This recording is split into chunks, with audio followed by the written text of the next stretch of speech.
All right, can everybody see our PowerPoint screen here?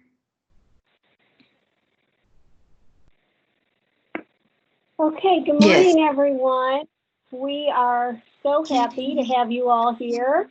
And by all, I really mean all, because we originally started out thinking we were going to have about 50 people on here, but we had such overwhelming response that we opened it up for everyone. So we're going to give you all the details on CEUs and all that information as we progress through.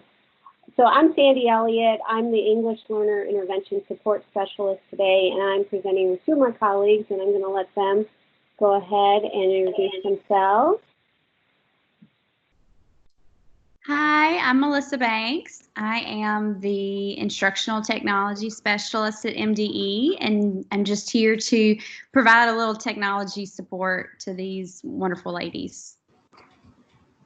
Hi, I'm Leanne Sheepman. I am an Assistant State Literacy Coordinator and the English Learner Coordinator K3, and I'm here assisting Sandy and Melissa on today's presentation. We are so excited you all are here, and we are ready to get started. I'll be facilitating the chat today, so if you have any questions, please feel free to post it in the chat, and I'll respond as soon as I can.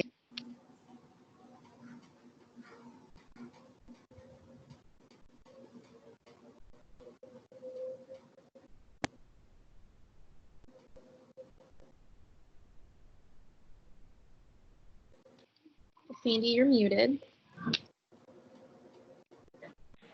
All right, sorry about that. Okay, we'd like to begin each of our presentations with the Mississippi Department of Education's vision and mission. And if you'll advance that slide, please. Thank you. So our vision is to create that world-class educational system that's going to give all our students the knowledge and skills to be successful in college and in the workforce, and to flourish as parents and citizens. And our mission is to provide leadership through the development of policy and accountability systems so that all students are prepared to compete in the global community. On the next slide, we see our 6 State Board of Education goals. And I'm not going to read through every one of them, but what we love about them is that they talk about every school, every teacher, and every student. We really want to be inclusive of all groups as we educate our children in Mississippi. Okay, so just some session norms. If you could please make sure that your computer is muted to reduce that background noise, unless you're speaking. And as Leanne said earlier, she and I will be manning the chat, so you can add questions in the chat anytime along the way, and we'll be pausing along to answer questions. There will be a link for a sign-in sheet that will be posted at the end of the session, and we are recording this session. So today we're going to go through just a few instructional strategies for supporting learners, and we're going to talk about some tools for supporting ELs in a distance learning setting or in a traditional learning setting. And we're going to talk about some practical application of those digital tools throughout.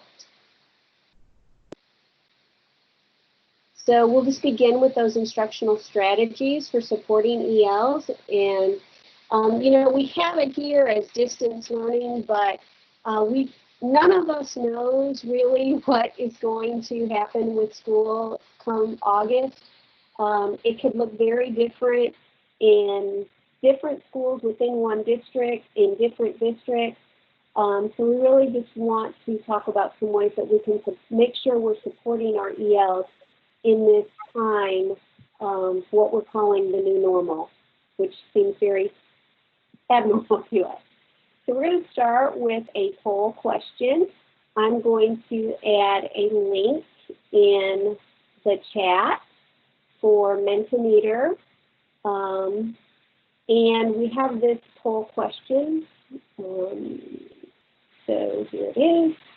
So let's just kind of start with finding out how comfortable are you with the delivery method that you're currently using or that you've used over the last part of the school year to support your EL students during distance learning. So if you'll click on that link, it'll take you to Mentimeter, and you can choose one of 4 choices. I was not comfortable with that technology and didn't feel that I was somewhat comfortable with the technology, but I wasn't sure that it was adequately meeting my students' needs. You may have been completely comfortable with technology and felt that it really helped you to meet your students' needs, or you may not have used technology at all. So if you'll click on that link and let us know. Melissa, can I share my screen briefly?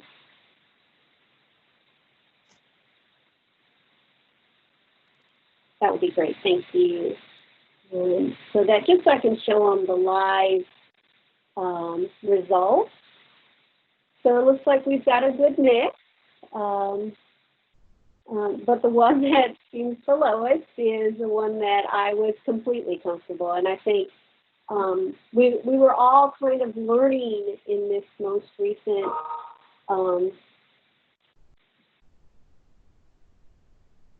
experience that we had of teaching kids in a different way. So just kind of watching the numbers. So it looks like a lot of people were somewhat comfortable with the technology, but weren't sure about how well it was meeting your students' needs. So as we talk today, we'll talk a bit more about that, how we're making sure, and some of the tools that we can use to help us to better meet our students' needs.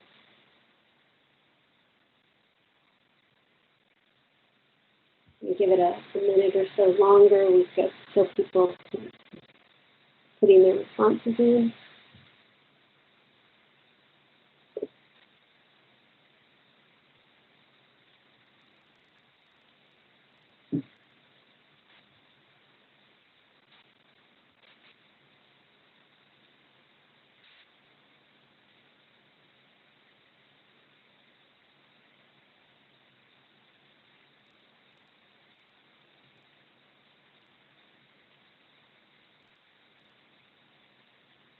So, good. We still got a few more responses coming in. That's great.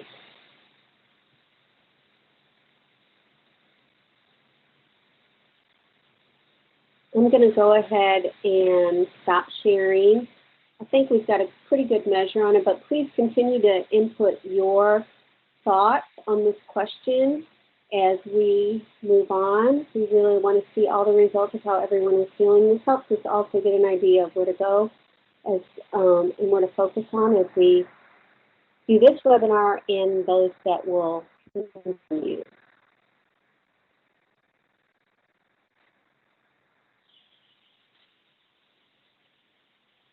Okay, so let's talk a bit about considerations prior to program implementation. And by program implementation, I'm talking about instruction and instructional expectations.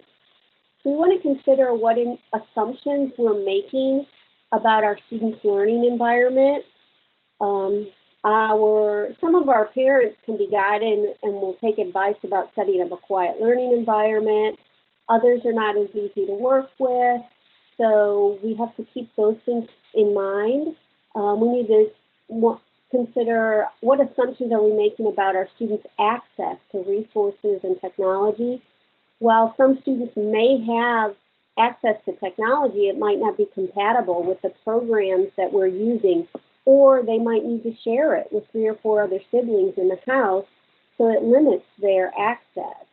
And what assumptions are we making about other family support or other responsibilities that many of our students may have at home? I've spoken to a few secondary teachers who say that their older students are really, they have a big responsibility of caring for younger children while parents are working during this time. So, and many of our older students, it's always been an issue that they may have a job outside of school, and especially now when many parents are out of work. Anybody who can work, it's really making a difference to support the family. Okay, next slide. So we've had a lot of challenges with this learning that we've had to adapt to. We have, of course, always learner variability. That's something that's just always an issue whenever we're working with kids. We've had the challenge of supporting both academic growth along with English language growth, and it's been a little bit tougher since we are working in this remote learning situation. Of course, managing technology both for ourselves and for our students, and we're not with our students. So those are all big challenges for us to overcome.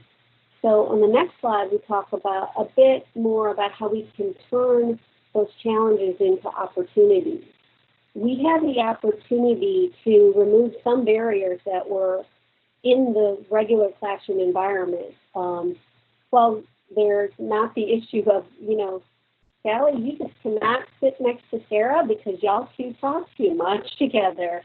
Those kind of issues we're able to remove. We're able to focus on very clear learning goals. And I think because we have limited time with our kids, we tend to be really focused on that and really try to make sure we're getting to the meat of the lesson.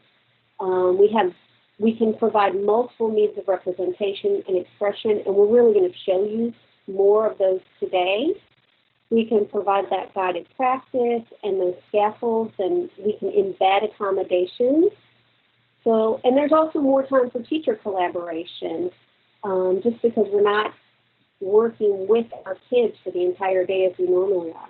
And we have more opportunities for professional learning. So we're going to be focusing on, over the course of these 3 webinars, we are going to be focusing on a blog that I have the link to at the end of this that I read, called 6 Key Considerations for Supporting ELs with Distance Learning. So these are the 6 key components, and we're going to focus on a couple of them each time. One is to develop and maintain that powerful connection between home and school, focus on rich academic language, emphasize oral language, teach thematically, use specifically differentiated instruction, and encourage continued development of the home language as well as the development of the English language.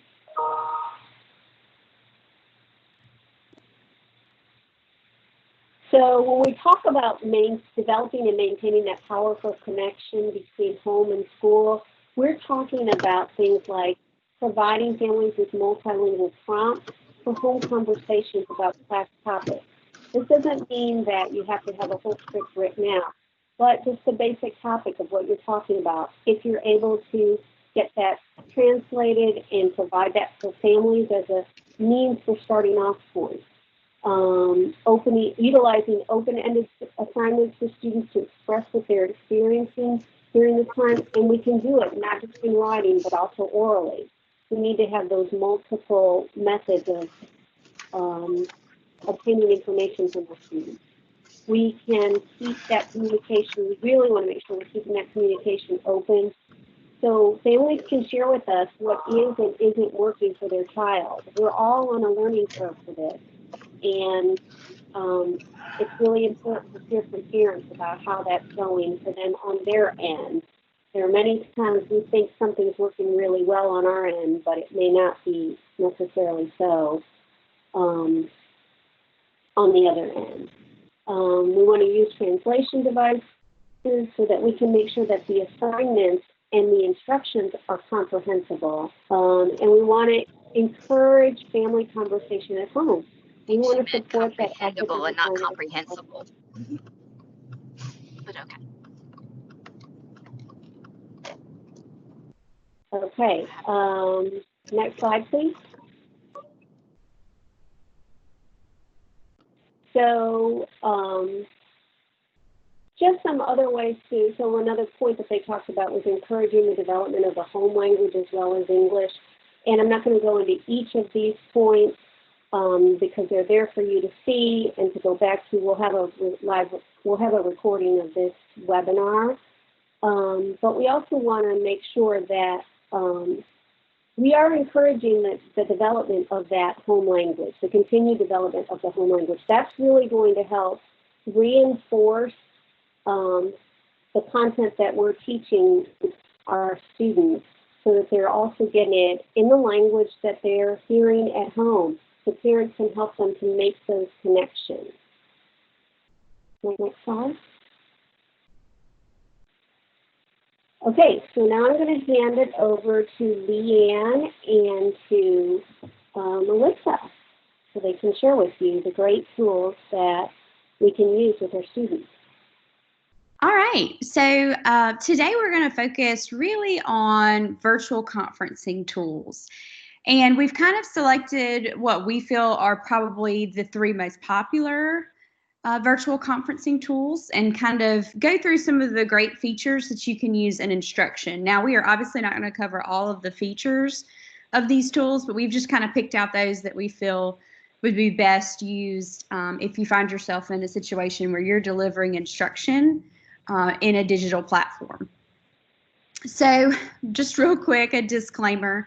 Every district has complete discretion over what technology products they use in their districts.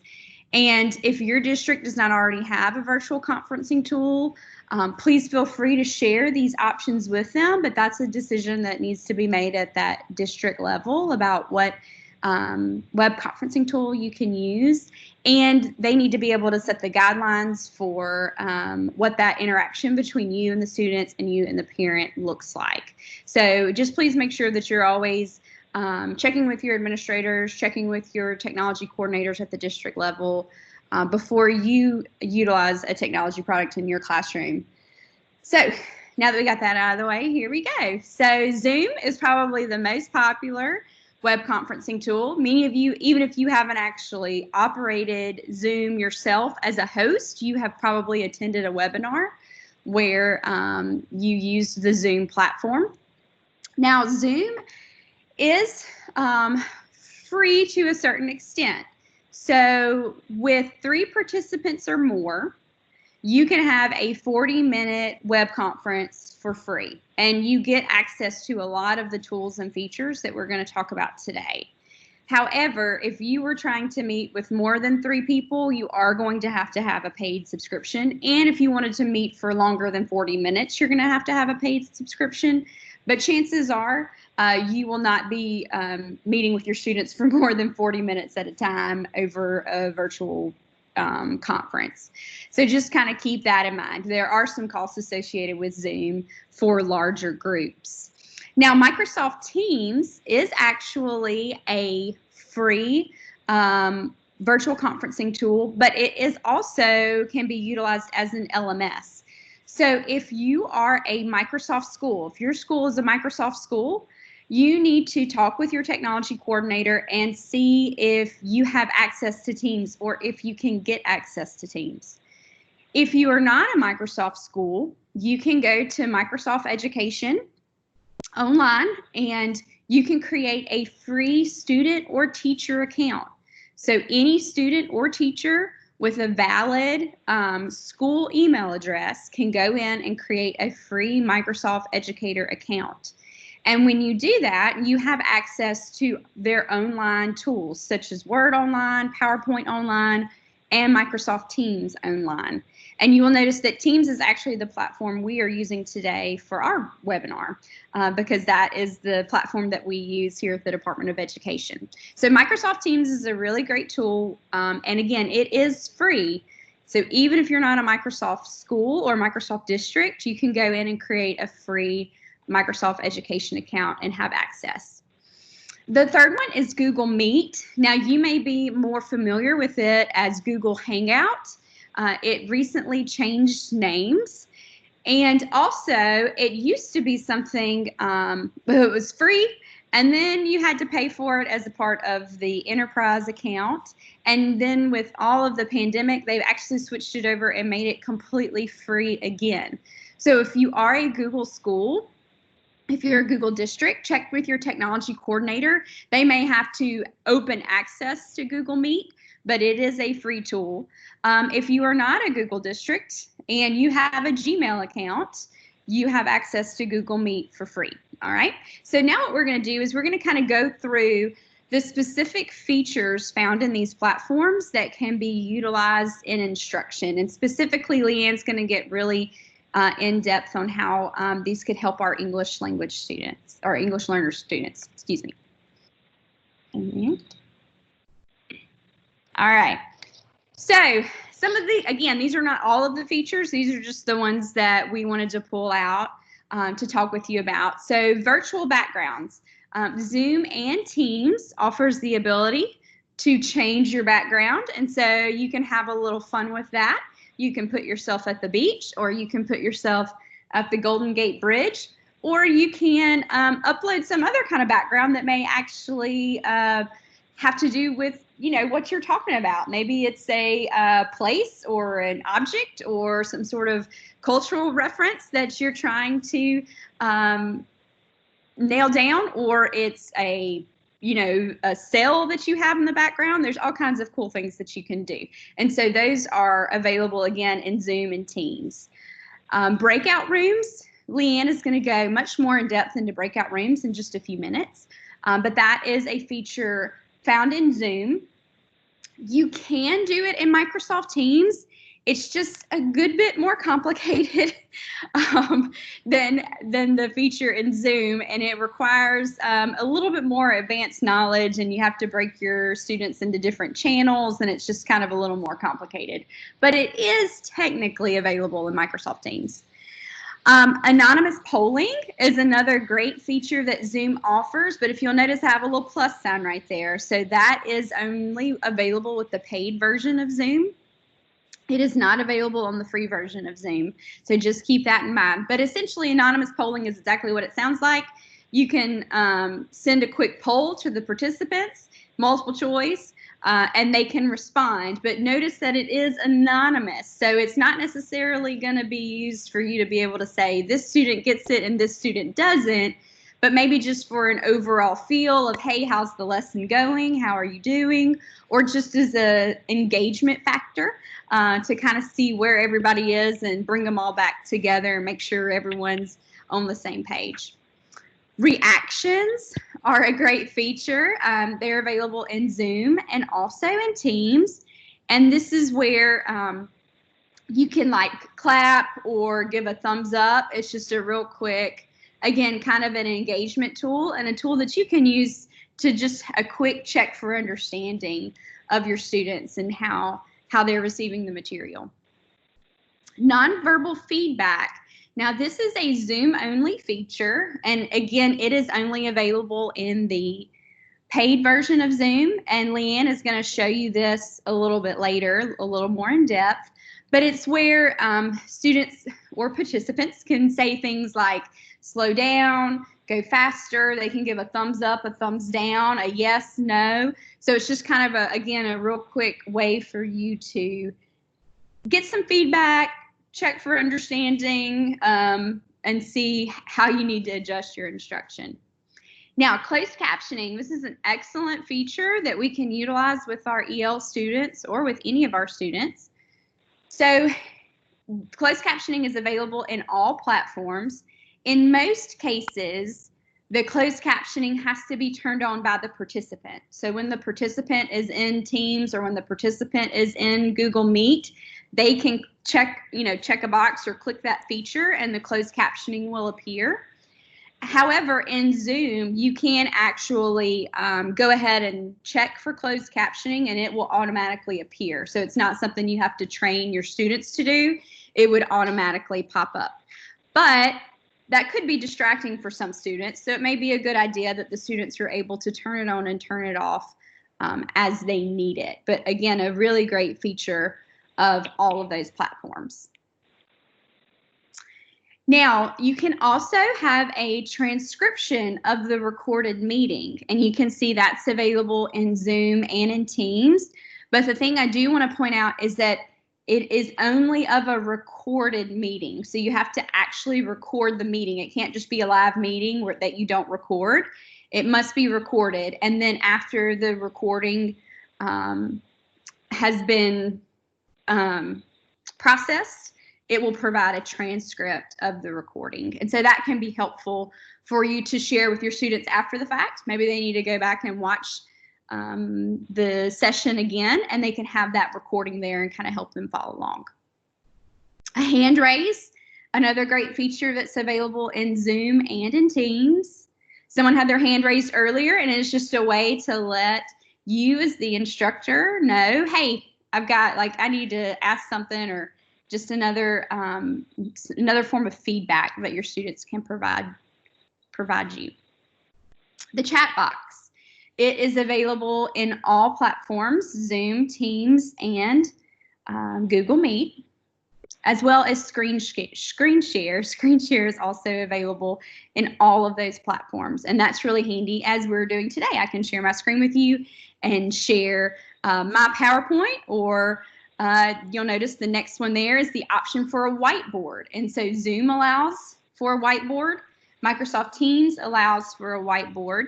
And I have a little asterisk there because Google can allow for a whiteboard if you share your screen, and then you can use another Google product called Google Jamboard, which is essentially a whiteboard. So you can get a whiteboard through Google Meet. You just got to do a little app smashing. You got to use more than one product to get there.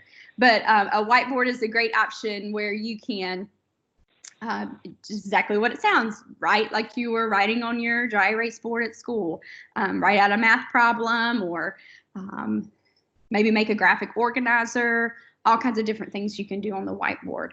Also, Zoom as well allows you to hand off control of the whiteboard, so you can actually hand that off to the students, and Leanne is going to go a little bit more in depth with that feature. And then the last one is annotation. Again, Zoom easily allows for annotation. It's a built-in feature, and that's where you can put up an image and you can draw and write on top of it.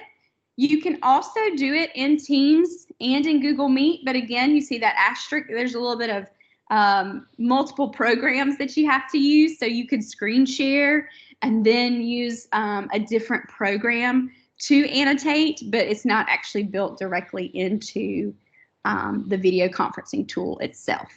All right, so again, not a complete overview of every feature. These were just the ones we thought we really wanted to highlight for instruction. So Melissa, quick question before we move on to the next part. I'm seeing in the chat that many districts are only allowing their teachers to use Google Meet, and that may have been because of cost. Can you talk a bit about those costs related to these features? Yes, again, so like I said, Google Meet and Microsoft Teams are available for free. And so if you were already a Google district, if you were already using Google Classroom and Google Docs and Google Slides, chances are your district said, we're just going to use Google Meet. And Google Meet is a great product, but as you can see, as we've kind of gone through here, the features are a little lacking. But again, it's free. And so if that's what we have, that's what we're going to use for sure. But you do have a lot more in Zoom. Some of them, as you can see, are only available if you pay for them. But again, it's just all about what your district is saying that you need to use. So if your district has purchased Zoom and they've opened it up for all the teachers to use, then we want you to utilize that. If they haven't purchased anything and you would like to use Zoom, we encourage you to go to your administrator first. Like, don't just start using something that the district has not approved.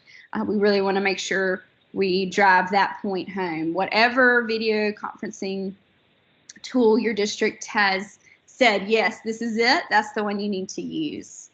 So again, Teams is free if you sign up with a free Microsoft Education account, and then Google Meet is completely free as well.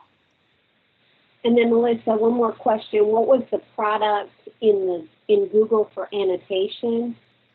Yes. Well, so you can do that. See this last link I have down here, Google Jamboard. So Google Jamboard is a separate kind of tool that's in the Google Suite. It's a free tool. And you can watch that little video. You can use it as a whiteboard, or you can insert an image into Jamboard, and then you can annotate over the top of it. So that's kind of the workaround there for Google Meet. Yeah, so I have some great tutorials up here. This link takes you to the Zoom video tutorial library. So all the things you want to know, you can find out there. This is a Microsoft Teams for Education. It's a quick guide. Now it goes through all aspects of Microsoft Teams, because remember I said that this could be an LMS, like you can create classrooms and post assignments and students can turn in work. So that's kind of one whole side of Teams. This side we're using is just the virtual conferencing tool. So just know that quick guide is going to cover a whole lot of Teams, and you really probably only need the virtual conferencing part. And then there's a great Google Meet tutorial that just real quickly goes through all of the controls and the settings for Google Meet, and then that link to Jamboard that you can use as a whiteboard or as an annotation tool. And then Allie has shared with us that for those of you who use Google, to check with your IT administrators, because a lot of the features in Zoom and Teams will be coming to Meet soon. Oh, wonderful. I figured it probably would not be very long before they upped their game and made that available. Also, I do want to say too, there's a couple of features in Google Meet that do have to be turned on by your administrator. So if you don't have those options, talk with your administrators, talk with your technology coordinators, and chances are they just need to uncheck a box. So just FYI with that. All right, any other questions about these products before we move on? I will say that a message came up in the chat earlier, Melissa, while you were talking about if there was a platform that we preferred. And I did respond that I think for each of us, Melissa, Sandy, and myself, we have different platforms that we are comfortable with, and that if you polled us, we might give very different answers. I think my recommendation to that would be play with what's out there. And you might even have a platform that you're comfortable with that we didn't even reference today. My biggest piece of advice that I've learned from the past few months has been get on it and play with it and kind of see what are you comfortable with, what are you comfortable manipulating, because that might guide, along with what your district is telling you to do, that might guide your preferences as well. Absolutely. All right. Okay, so this is kind of awkward because we're going to be watching videos that we recorded. So what we're going to be looking at now are some videos that I recorded with my daughter and with my colleagues to show you all how to access some of these different virtual tools in Zoom specifically. As I mentioned, we've all used different platforms, and Zoom is the one that I'm most comfortable with and most familiar with. And that was one that really had a lot of tools available early on that I was able to play with. So the videos you're going to see coming up are ways to access and find these tools on Zoom. And I will say when you're using this, you want to make sure that you're in the most up-to-date version of Zoom, because they were not available in the older versions. You had to update. So if you've been using Zoom and you're like, I don't know where that is, make sure you're on the newest version. So we're going to look at 3 tools in particular. We're going to look at the whiteboard, we're going to look at reactions, and we're going to look at breakout rooms, because when we're talking about instructing our ELs virtually, these were the 3 tools that at a quick glance, I was like, oh man, these have a lot of opportunity. So the first one we're going to look at is Whiteboard, and you're going to see I have a little virtual student helping me with the whiteboard, and she's actually using it on an iPad. That is the tech that she is using. And so I wanted you to be able to see that, you know, these features are available and these platforms are available on different types of tools and virtual platform or virtual tools, tech tools, when we're talking to our students. So we're going to go ahead, Melissa, and start the video, and it goes step by step showing you how to access the whiteboard, and you'll be able to see some of the different features of Whiteboard.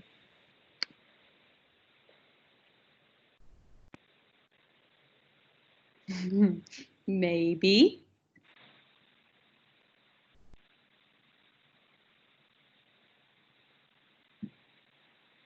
Well, this is fun. Okay. We All right. Let's do it another way. Let's see. Let's try one more time. It wants to play. All right. Let's regroup just a second here. I'm going to pull them up in our Teams files. So while Melissa is doing that, I can just kind of talk through some of the features of Whiteboard.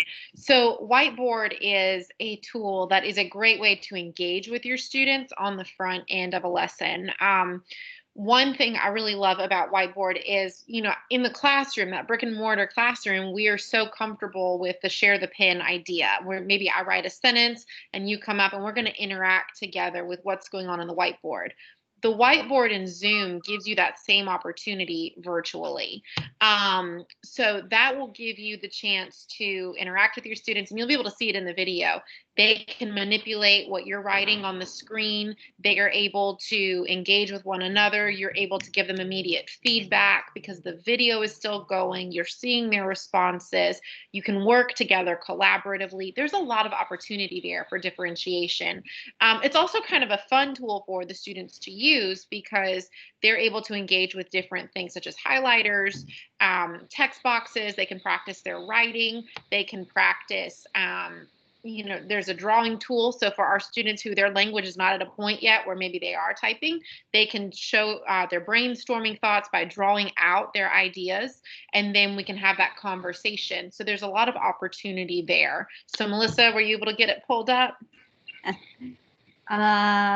Just one more minute here. You're doing great. You just keep ad-libbing. I will. So that's a great question, Edgar. You do not need a touch screen to use the whiteboard. That is an excellent question. You can manipulate the tools with your mouse. So you'll be able to see it better in the video. And what's really neat, something I actually learned about while recording these videos with my daughter, is that the student interface is going to look a little bit different than yours as the teacher. So as a teacher, you will have some tools that the student will not have. The teacher will have access to like a laser pointer feature where you can draw their attention. You will have access to stickers. You'll have access to different tools to draw attention to different places, where they will have access to highlighters. They'll have access to different colored pens and markers. You can use it with the mouse pad. I have done it with the mouse pad as a participant in another presentation. So it is something with the touch screen. What we learned yesterday was to get her response to work, she had to keep touching the whiteboard after she engaged with the tools to let it show up. But if you're doing a traditional mouse, or if you're doing like the little mouse pad, that piece is not necessary. So there might be some directions that you would have to give your students definitely on the front end to teach them how to play with the tools. All right, it looks like the video might work. So let's see if we can watch this. Okay, here we go. Engage with is the whiteboard. And the whiteboard is a great feature for us to use as teachers with our English learners because it allows a variety of interaction. To access Whiteboard in Zoom, you want to make sure you have the most up-to-date version. You'll come down here to your share screen and you will see Whiteboard in the top, and it will be highlighted in blue. Click Share. Now you're sharing your screen with your students and they see a whiteboard. Let's have our students interact with our whiteboard. Students, can you click on the T and then show me you are here by writing your name on the whiteboard? Now, the student interface is a little different. They do not have all of the same tools that you have as a teacher, and they have some that are slightly different. For example, students have access to a highlighter, whereas we have access to stamps and spotlights. So we see our student is here. She wrote her name. Maybe we want to give her a stamp for doing such a great job. Now let's have our students engage with another tool. Students, please click on a pen or a pencil and draw a smiley face for me somewhere on the whiteboard.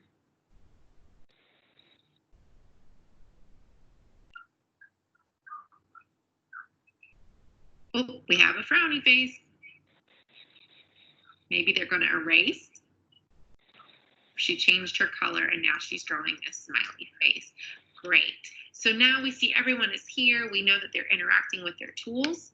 We can click on Clear All Drawings and we start with a clean whiteboard. So now as a teacher, maybe I want to start the lesson. I clicked on the T, the text, and a text box came up. My students will show me a thumbs up that they can see the sentence on their paper. Thumbs up, students, if you see the sentence on your paper. Students, click your pen and circle the word dog. Click your pen and circle the word dog. Great. So you see how we're able to interact using the whiteboard. Now, if my student got this wrong for some reason, I could use the spotlight feature, and it's just like a laser pointer.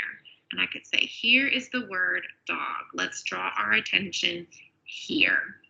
I'm going to give you guys a gold star because you did such an excellent job. The whiteboard has a lot of different options for us as educators with ELs, and it allows us to bring in that writing piece with immediate feedback. This is a great resource I hope you will play with.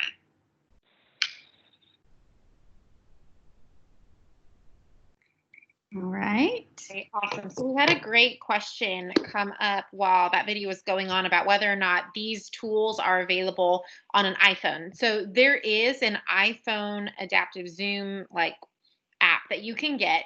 A lot of our staff at the department actually use it when we do out of office calls and they're driving or they're on the road or they're not available to get to their laptop. So there is an app for Zoom that works with the iPhone. I'm not sure if Whiteboard is one of those features that would be available, but you could probably access, I just see Lynn Fuller commented that you can get a breakout room and you can also do the reactions from the iPhone. So Whiteboard, I'm not sure about. I'm so happy to check on that for you all though and see, just because I love that one.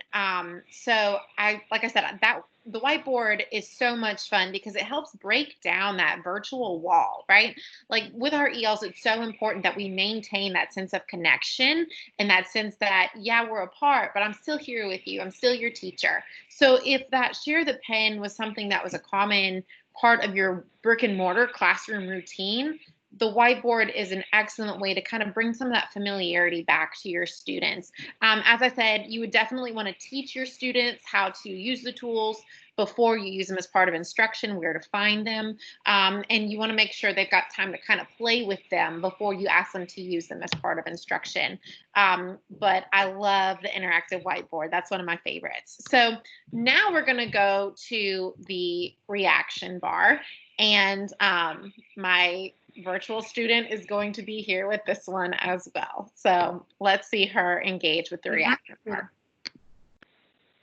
The next tool that I want to introduce you to is the reaction bar in the participant sidebar. So you'll see over here on my screen, I have pulled out my participant bar. And at the bottom, there are a variety of reactions that are available. These are reactions I would want to teach my students about on the front end so they know where to find them and they know how to use them. I do have a student who will be engaging with us virtually, and she is going to help us to see how to interact with these reactions. So she's using an iPad to interact. So you will actually see her touching the screen, but these are found in the same spot. If you're looking at an iPad interface as you would on a computer interface, they are going to be on that participant bar. So let's review what these are. So students, let's review real fast. All students, eyes on your tablets.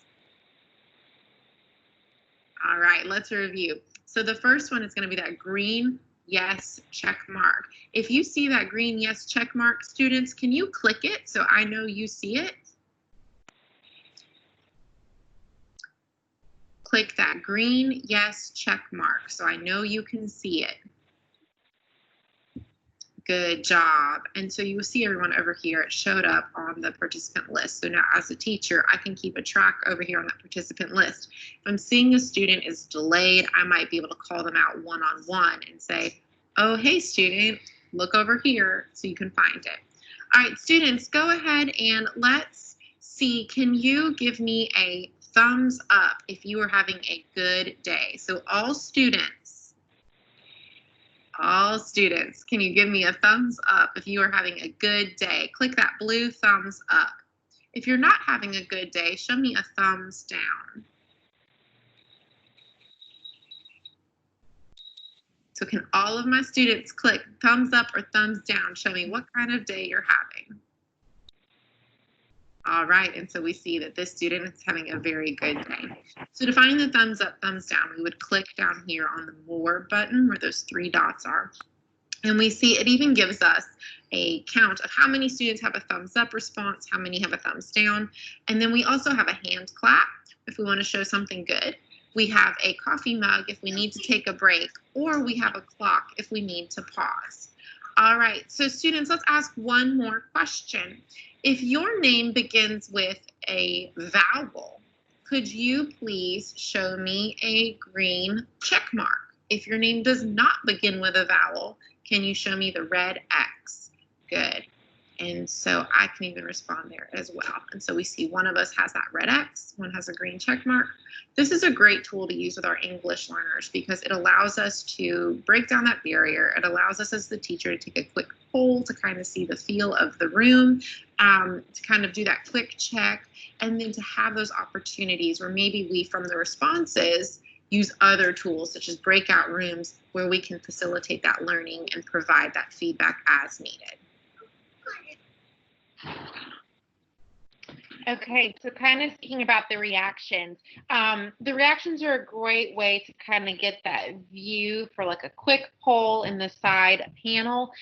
In addition, there are other reacts that are available on Zoom, such as the hand clap. If you like something, there's a hand raise. There's also a hand raise feature available in Teams. You can actually see at the bottom panel right down here on your screen. So the reactions are a really good way, like I mentioned earlier, because you kind of get that quick glance at where are your students. Do they understand what we're talking? Do we need to slow down? Do we need to go a little further in depth? And the reactions are a great segue into breakout rooms because based on your students' reactions, you might then be able to organize your breakout rooms based on the feedback that they need. So we're going to watch a video now on breakout rooms, which I said whiteboards are my favorite features. This one might be one of my favorite features too. So let's watch this one. Tool that we can use to work with our students. Oops. And for this, I will be using the breakout rooms in Zoom. And when you're using the breakout rooms in Zoom, you want to make sure you are on the most recent version of Zoom. The older versions do not have this as a feature. So what we're going to do now is I'm going to show you how to get your students into breakout rooms. So I have all of my students here at the top, and I'm going to come down to the bottom panel, and you will see breakout rooms right here where my mouse is. I'm going to click on breakout rooms and this box will pop up. So you can see my face. All right, so this box is now popped up and you see all of my students have been placed in a breakout room. So maybe the last time we met, Sandy was working on vocabulary, but this time I want her to work on comprehension. So I'm going to change the title of her room, and now she's in the comprehension room. And maybe Melissa, instead of comprehension this time, is going to work on vocabulary. So we're going to put her in vocabulary. Now that I have my students in rooms, I am going to come down here and click the blue Open All Rooms. So my students now are getting this message that they have been invited to join breakout rooms.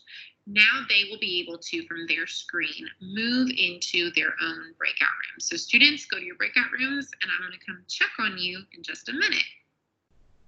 So as they're transitioning to their rooms, let's talk about why we would use breakout rooms for instruction. For our English learners, we know that sometimes they need a smaller space to feel a little more comfortable engaging with one another. the breakout rooms are a great way for them to have that small space and that safe environment. Right now, with the way my room is set up, my students are in rooms one-on-one. Maybe they're working independently, and then they're going to come back and we can talk as a whole group after they leave their breakout rooms. However, I could place students in different rooms. So here, Virtual Student 2, I could move into breakout room comprehension if I wanted Sandy to have a partner. One of the other perks of breakout rooms is I can go and actually visit my students in their breakout rooms and check in on them. So let's go check in on Sandy and see how it's going in comprehension. I'm going to click join and then click yes. What you'll see here is a screen will pop up letting you know that you are joining a breakout room. You're leaving that whole group setting. It could take a little while, so just be patient. The first time you do this, you might want to let your students know that they don't need to click anything. It's okay. It's going to take a minute. Nothing is frozen. So we're just going to be patient, and then we're going to head over to Sandy's breakout room. And it usually doesn't take this long as it does on the video. For students to take that opportunity to really talk with one another and to practice with features that they're not necessarily comfortable with. So here I am in the breakout room with Sandy. Hi, Sandy. Thumbs up if everything's going well in here. We know what we're doing.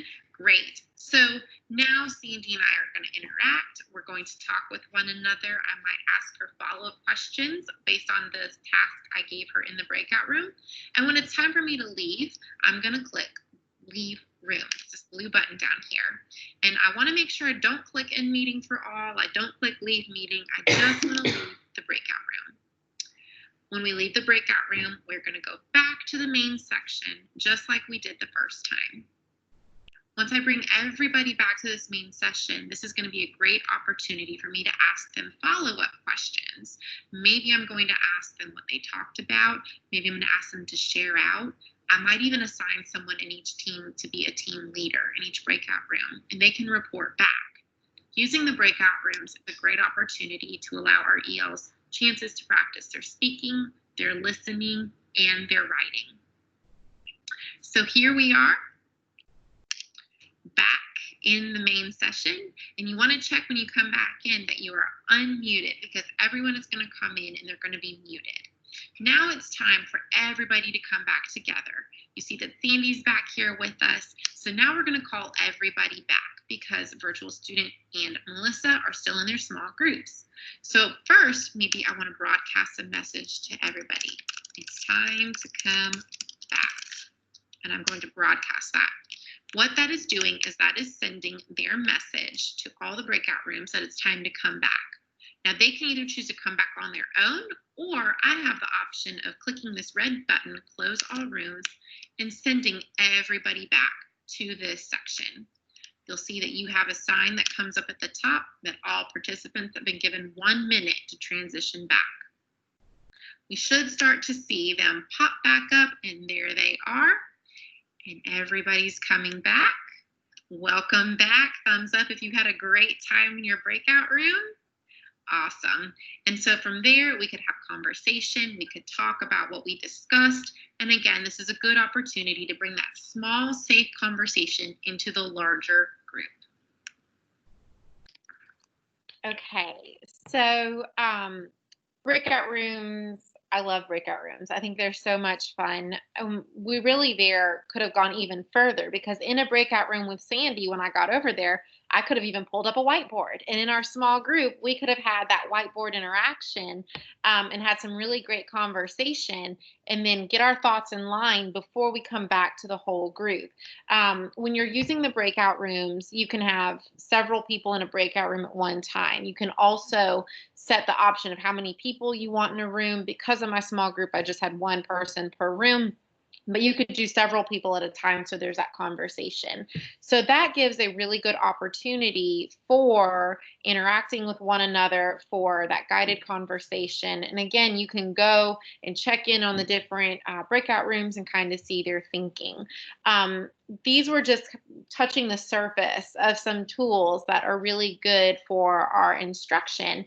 And these tools definitely can be expanded on. So we could have added in links in the chat once we got to a breakout room to send us to Padlet, where we maybe have some visual support, or maybe we pulled up the whiteboard. Maybe we're using the whiteboard to share some more ideas or some more thoughts.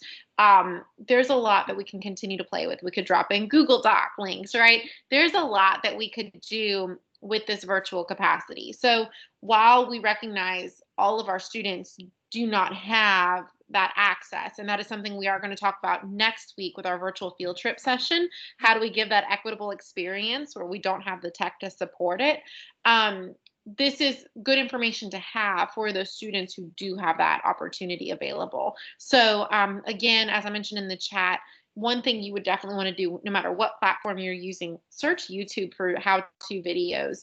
Watch the webinars that are rolling out from these corporations and these groups all the time on how to use the new features they're putting out, and utilize that help bar or help information icon that each platform uses, because this was just skimming the surface. However, we really wanted to share these because we thought they were easy to learn, quick to, easy to manipulate, and they would be really great for interacting with our ELs.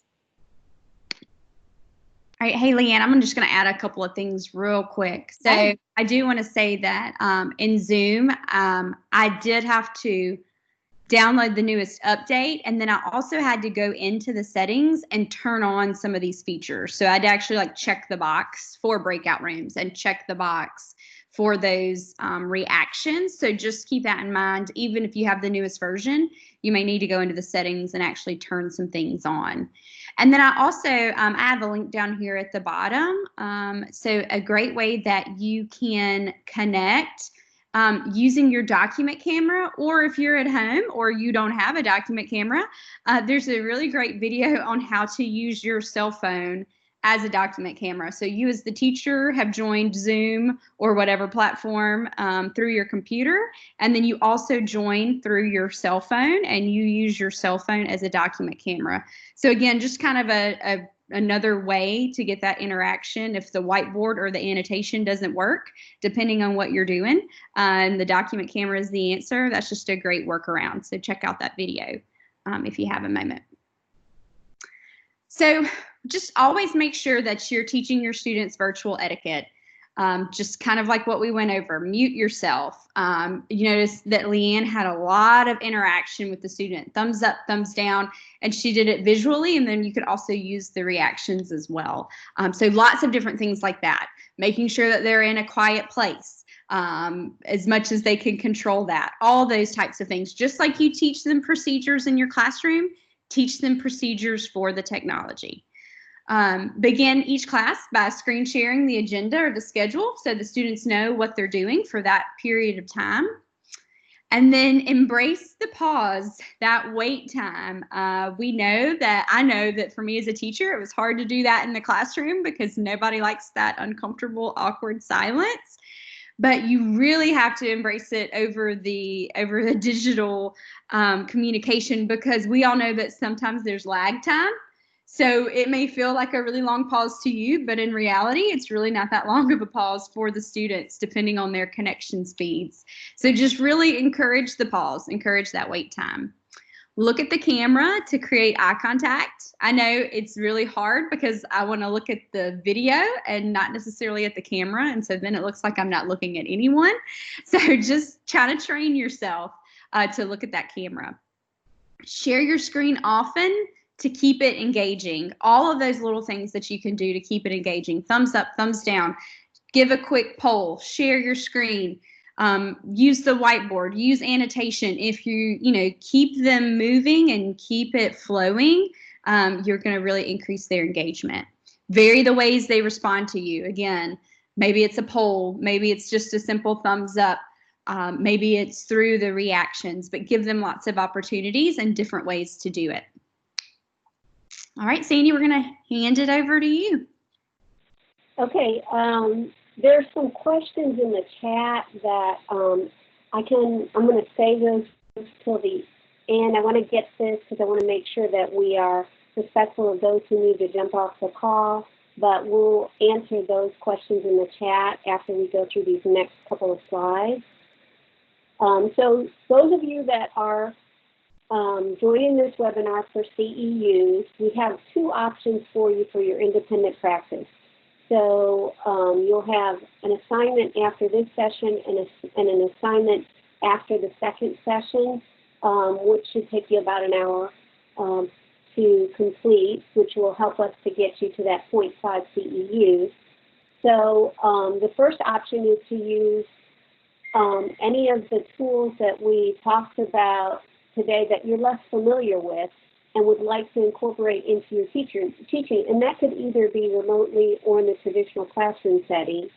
And then write a reflection on the pros and cons of using this tool with your English learners and any adjustments that you might need to make to best support EL students. And you want to include screenshots of your practice in your reflection. Sorry, here I want to make sure I get this link up for you. There are 3 links that I'm going to place in the chat. The first link is the virtual sign-in sheet, and we will leave that open for about 30 minutes after the, are y'all seeing that? Is that coming up?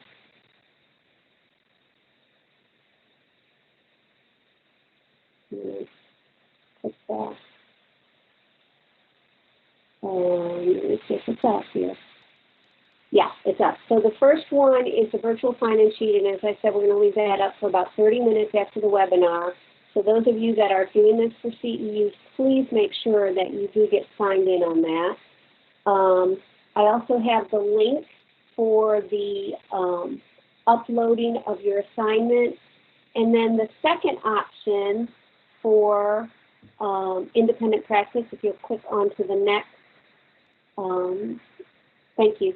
So that to read the article, 10 top homework tips for parents, and then you write a reflection on how this applies to EL families and any additional considerations when discussing these ideas with parents. You want to look closely at numbers 9 and 10 in your reflection, in the article for your reflection, and include any additional talking points that you would use in talking to parents about how to facilitate their child's homework completion. And again, it's the same link to upload this assignment.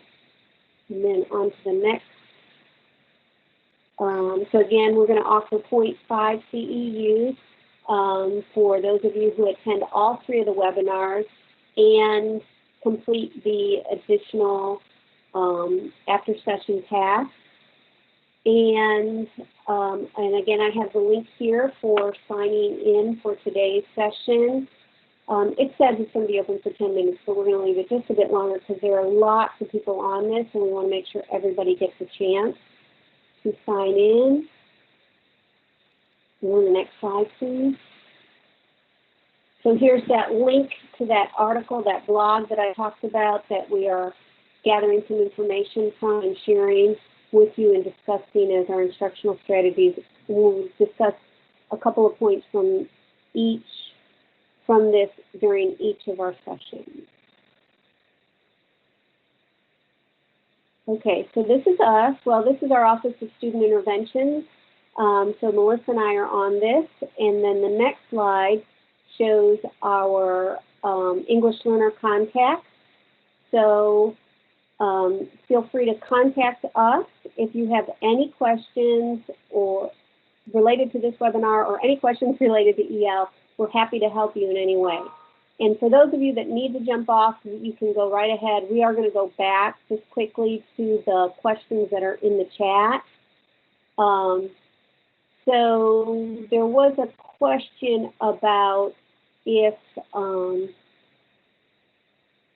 Katrina Certain had a question about using virtual tools that translate for EL families. So Melissa and Leanne, did you have anything that you noticed in there as far as translation with those tools? So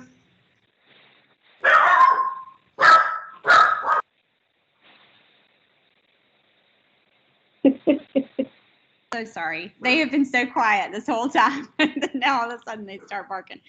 So I did not see where any of the virtual conferencing tools will translate through the tool itself. So like you can't, if you turn on closed caption in Zoom or in Teams or in Google, to my knowledge, it's only going to translate your English into English. Now, you could have your virtual conference tool open. You could go to Google Slides. You cannot go to Google Slides. You can go to Microsoft PowerPoint. And as long as you have either the most updated version or you're using the online version of PowerPoint, which again, you can get for free with the student or teacher account, when you do your PowerPoint presentation, you can choose for there to be subtitles on your PowerPoint, and it will translate for you. Let me see if I can do it real quick on this one. Melissa, real fast while you're looking for that. Sandy, do you mind, they're having trouble accessing the Google Docs. They don't have permission. Is there a way for both of the Google Docs you could open that so they don't need to request permission? Oops, Sandy's muted.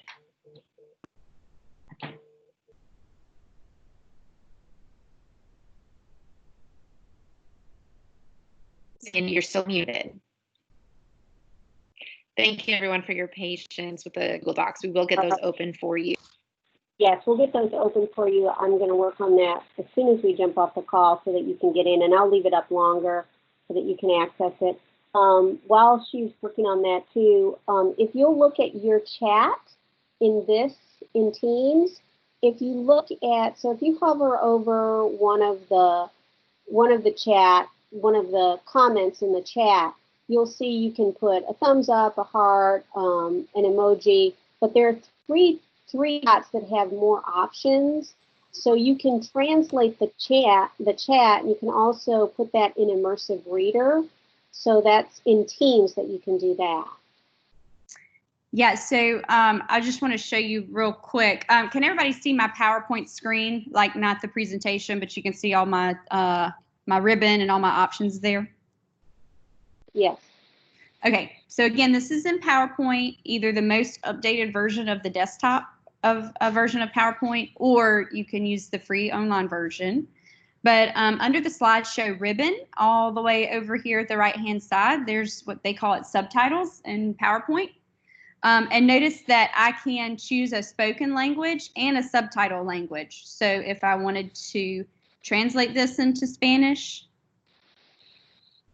and then when I play my slideshow, I go to my options here.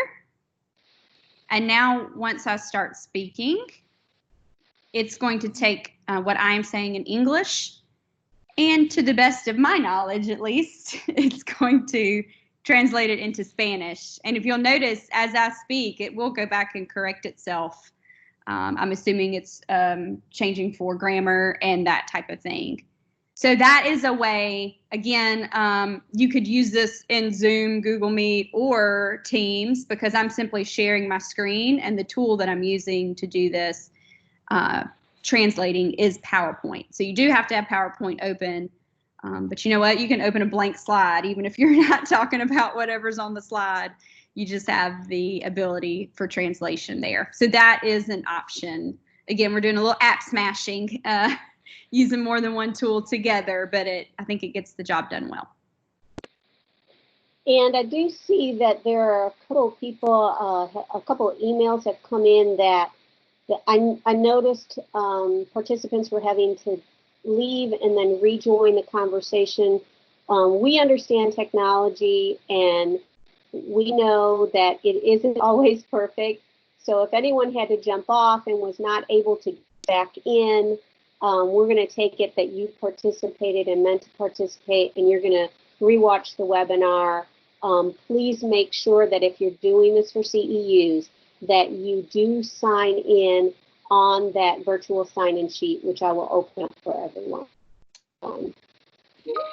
Also, there was a comment about whether or not the slides would be available for manipulation. We will have the slides posted to the MDE webpage. However, they will be locked because they are on the MDE template. We cannot allow them to be altered, but we will make the slides available to you. We are working right now on pulling up the links to both the sign-in and the CEUs, as well as making these open for you all who are having trouble getting in. Thank you so much for your patience. And we thank you all for joining us today. We hope this was helpful, and we look forward to seeing you next Wednesday for our next webinar. Thank you. Have a great day.